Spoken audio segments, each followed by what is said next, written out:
ఆరోగ్య పరిస్థితి బాగాలేనప్పుడు అన్నకు ఫోన్ చేస్తే అన్న వాళ్ళ భార్య వదిలే ఎంజీలో పెద్ద డాక్టర్ ఎమ్మడే రాత్రి 11ంటికి 8 మంది డాక్టర్లను తీసుకుపోయి ఇలా రవి బతికినదే కారణం మన శంకరన్న.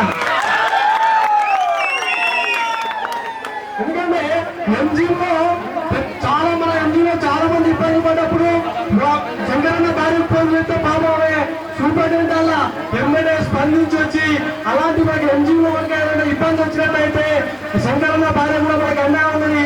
కాబట్టి మనందరం కూడా అలాంటి మంచి వ్యక్తిని గెలిపించుకోవాలని కోరుతున్నాను. జై తెలంగాణ. 30వ తారీఖు ఎమ్మెల్యే ఎంపీ ఎలక్షన్ ఉన్నది.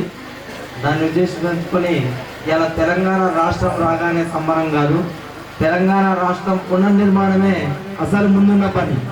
ఈ పునర్నిర్మాణం జరగాలంటే మనం కాంగ్రెస్ కు తెలుగుదేశానికి ఓటేసినట్టయితే రేపు రాబోయే రోజులలో మళ్ళా ఆంధ్ర ప్రభుత్వం ఉంటుంది. పేరుకు తెలంగాణ, నడిచేది ఆంధ్ర ప్రభుత్వం.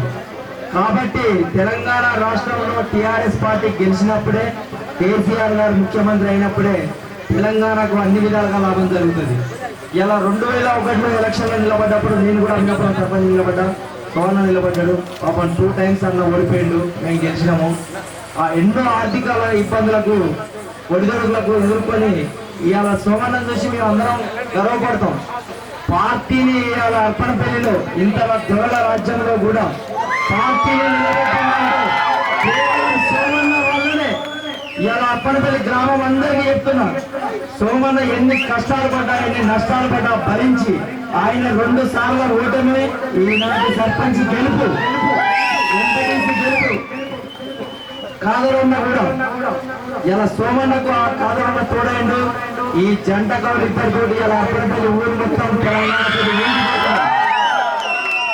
అయితే తెలంగాణ రాష్ట్రం వచ్చింది. రాష్ట్రానికి మనం రాబోయే రోజులలో ఏం చేసుకుంటున్నాం? కేసీఆర్ గారి మేనిఫెస్టో చాలా అద్భుతంగా ఉన్నది. పేదవాడికి గతం